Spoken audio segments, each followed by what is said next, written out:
ici, on a d'autres points qui vont, ces fameuses configurations globales, montrer des thématiques importantes.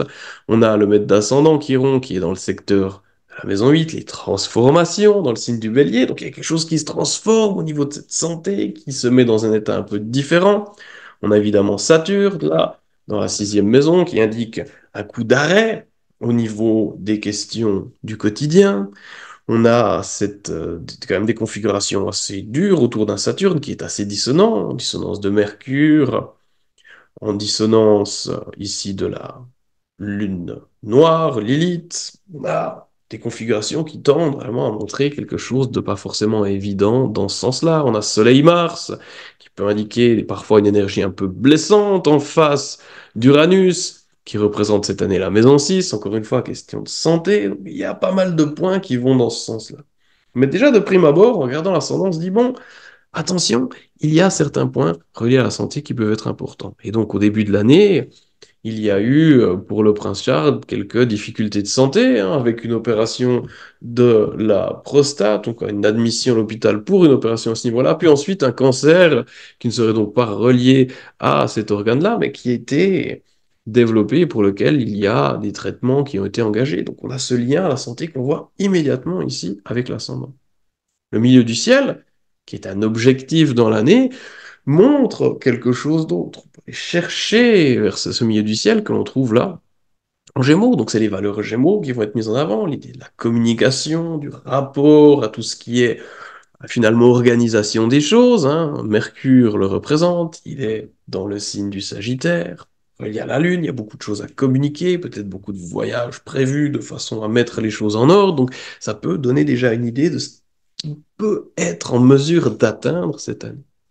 Configuration globale, eh bien, on a vu à certains points, notamment avec ce Saturne, c'est l'idée d'interpréter, de voir un peu qu'est-ce qui est là autour. On voit des questions de remise en question par rapport peut-être aux enfants qui interviennent, de réorganisation avec ce Pluton en maison 5.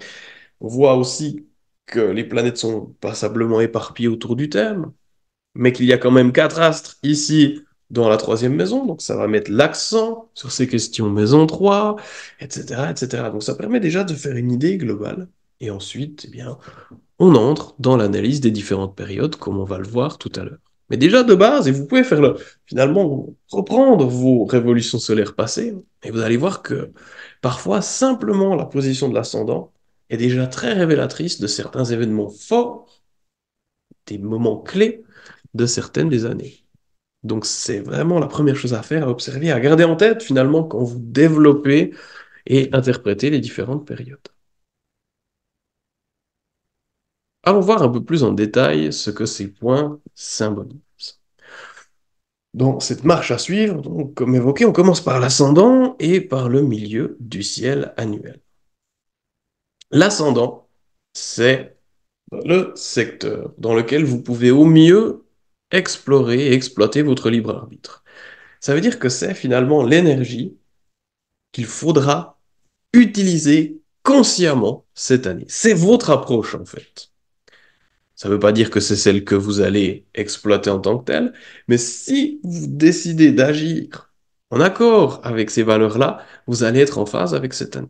Et vous allez pouvoir avancer et faire finalement ployer au maximum le destin dans le bon sens. Donc, si on donne quelques exemples, l'année ascendant bélier, c'est des années de nouveau départ, parce que cette énergie bélier, elle symbolise vraiment bien cette thématique-là. Il y a quelque chose qui peut démarrer de nouveau. Il faudra regarder où est l'orienté dans votre thème pour savoir dans quel domaine. Si votre ascendant est par exemple positionné dans le signe du Capricorne, c'est des années de réalisation qui peuvent intervenir, où il y aura des responsabilités qui peuvent être prises ou que vous pouvez subir, hein, selon, évidemment, la position de Saturne dans le thème, selon où cet ascendant est orienté, mais on a cette idée de base. Il faudra agir à la mode Capricorne si vous voulez avancer dans cette année. Et ce qui va intervenir va bien vraisemblablement vous pousser à devoir réagir dans ce sens-là. Une année qui serait par exemple marquée par l'ascendant Scorpion est une année où il peut y avoir parfois des difficultés ou certaines problématiques. Pourquoi? Tout simplement parce que c'est une année où il faudra remettre les choses en question, où il faudra être dans cette attitude de remise en question.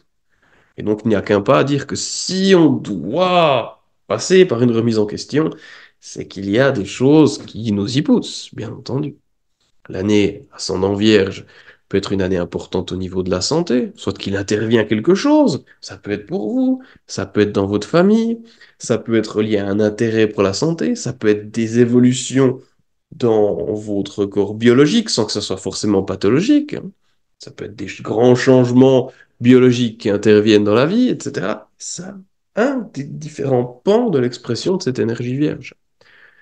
Une année ascendant cancer représenter une orientation importante sur les questions de famille, soit que vous créez ou fondez votre famille, soit que vous changez de résidence, toutes les thématiques cancer, mais orientées vraiment type événement.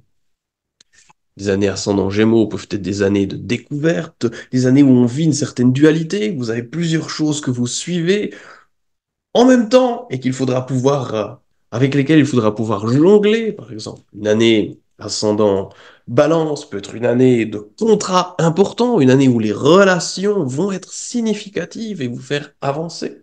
Vous allez soit pouvoir les faire évoluer, soit les subir.